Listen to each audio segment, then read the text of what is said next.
Today I want to be looking at Proverbs 29 and 18. It says, "Where there is no vision, the people perish. But he that keepeth the law, happy is he." I want to look at that first part where it says, "Where there is no vision, the people perish." Over the next couple of days, I want to be talking about restoring the vision. The vision is something that a lot of times can become blurred through different circumstances. It is without a vision, without the vision of God in our lives for reaching others, for the vision of God for getting closer to God in our own lives, the vision that God has given us perhaps as ministry purposes, as to reach out to other people. God has given a lot of people a vision, but throughout time there comes different things in people's lives that begins to blur that vision.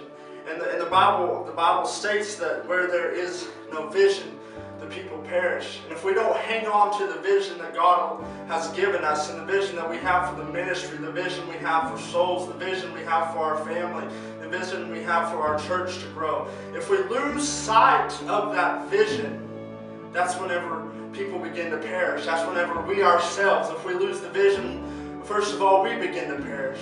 Then church family begins to perish. You see, sinners begin to perish because we've lost our vision to see them saved.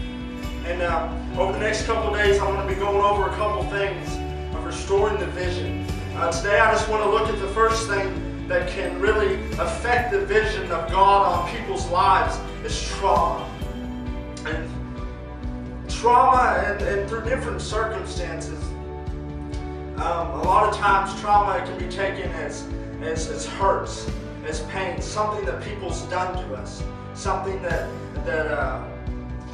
I want to say this right, something that has come upon us unexpectedly, and that out of nowhere, we didn't expect it, it blindsided us, maybe a death of a loved one, maybe something that just happened, and we never expected them to do that or them to say that, but just something come upon us unexpectedly, and it gave us a trauma in our vision.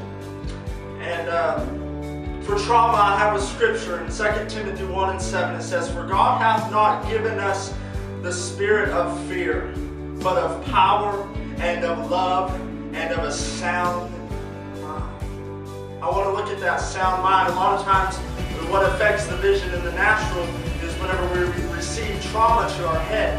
And that scripture in the last part, it says, God has given us a sound mind. God is not, circumstances might come into our lives, but God has given us a spirit of a sound mind.